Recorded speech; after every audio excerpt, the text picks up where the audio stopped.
At Thanksgiving dinner, my stepmother said, "Here's to my husband's son, who'll die poor and alone."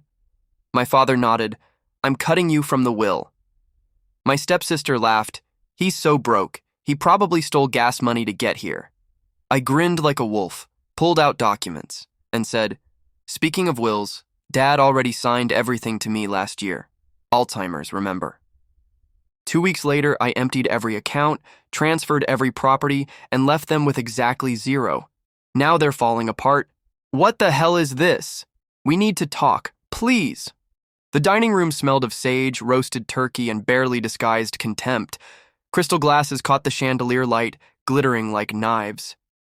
"Here's to my husband's son," Marjorie sneered, her voice sliding like poison across the table. She lifted her wine glass with a smile too sharp to be kind. "The boy who'll probably die poor and alone." The table broke into brittle laughter. Even the sound of the knives against china seemed cruel. My father, Lowell Merrick, didn't even look at me. He tore a piece of bread, buttered it slowly, and muttered, "Cutting you from the will was the easiest decision I ever made. Why should I leave anything to a failure?" Beside him, Tamsin smirked, eyes glittering like ice. "He's so broke, he probably stole gas money just to get here." The laughter rattled the silverware, but it didn't rattle me. The turkey on my plate had gone cold. My hands curled into fists under the table, but I didn't shake. Not tonight. My name is Asa Merrick. I'm 24. For most of my life, I was the ghost at this table. The afterthought. The name no one said with pride.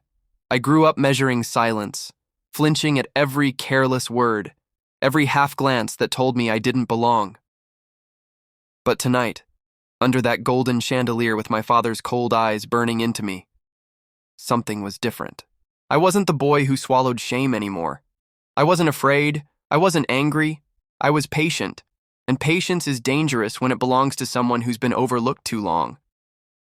The cast: Lowell Merrick, 65, my father, retired contractor, built houses for strangers but left cracks in his own bloodline, Marjorie Hale Merrick, 59. My stepmother, sweet hymns on Sunday, sharp daggers on Monday, Tamsin Hale, 27. My stepsister, spoiled, brittle, clinging to her mother's arrogance like armor, Asa Merrick, 24. Me, the forgotten son, quiet too long until tonight.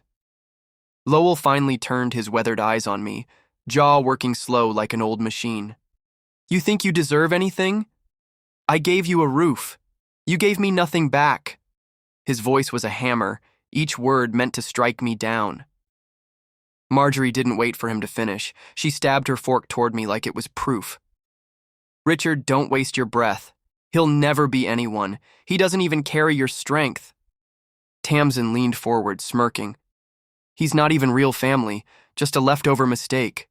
The fork in my hand tapped against the porcelain plate, steady, deliberate. A rhythm. My pulse didn't rise. My breath stayed calm. Inside, one thought echoed, cool and sharp. They have no idea what's coming. I leaned forward, my voice cutting through their laughter. "Family?" I said, quiet but sharp enough to slice the air. "That word's been a joke in this house for years." Lowell's hand froze mid-bite.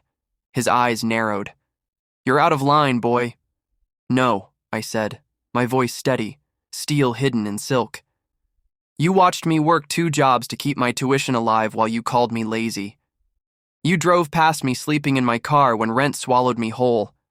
You knew. And you didn't care." Marjorie's laugh was brittle.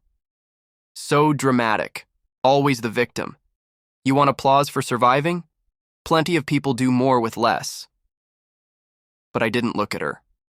I locked eyes with my father, because buried beneath the wrinkles of his contempt, I remembered something they didn't, something that could end them tonight. A year ago, I came home late and found him, Lowell Merrick, once the man who could lift lumber like it was paper, slumped at the kitchen table. Bills scattered like fallen leaves, his strong hands shaking as if the numbers themselves were knives. His memory had been slipping, misplaced keys, forgotten names, blank stares that lasted too long. That night, the mask cracked. He didn't remember which house was ours.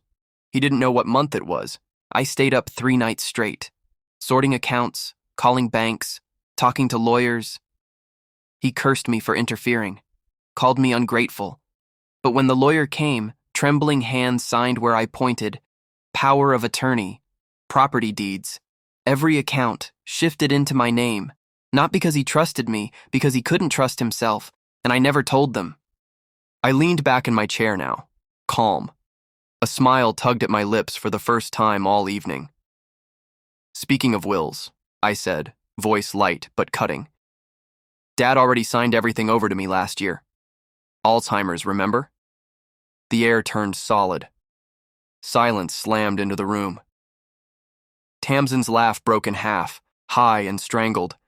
Marjorie's glass slipped from her hand and shattered against the hardwood like brittle bones. "That's impossible," Lowell whispered, his voice small for the first time in my life. I reached into my jacket, sliding a thick envelope onto the table. Notarized papers, black ink signatures, a fortress of legality. I pushed them forward, slow. "No, Dad, it's done." "What the hell is this?" Tamsin shrieked, her voice pitching high, hysterical. She shoved her chair back so hard it toppled with a crash. Marjorie lunged across the table, clawing for the papers like a drowning woman reaching for air. But I didn't flinch. My hands were steady, pressing them flat to the table. "It's legal," I said, almost gentle.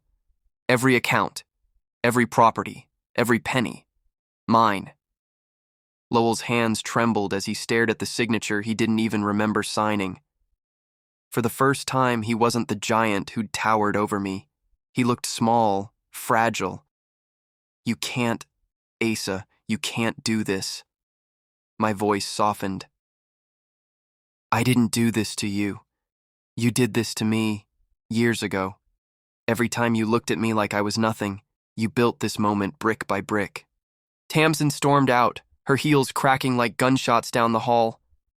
Marjorie cursed until her throat gave out, voice raw and jagged. And Lowell just sat there, silent, broken. 2 weeks later, it was over.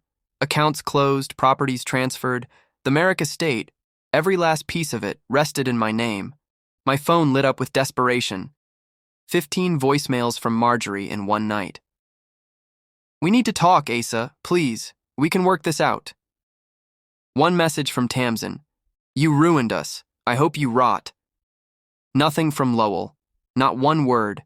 I didn't laugh. I didn't gloat. I just breathed. For the first time in years, I wasn't gasping for scraps. I was free. I didn't keep it all. I sold the lake house Marjorie loved to parade, the vacation condo in Florida, the boat Tamsin used to brag about on Instagram.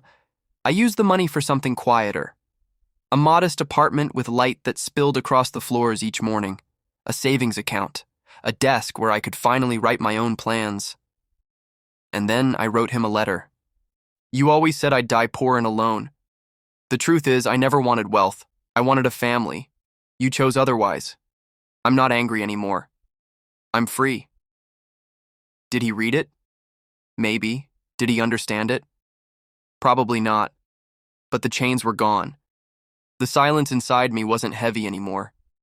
It was peace. And though I walked away with everything, I didn't walk away cruel. I walked away whole. If you were Asa in this story, what would you have done? Would you claim everything, or would you forgive and rebuild? Drop your answer in the comments. I want to hear your thoughts. If this story struck a chord, hit that like button. Subscribe for more raw, emotional family stories like this one. Because sometimes, the truest revenge isn't taking everything. It's finally finding peace.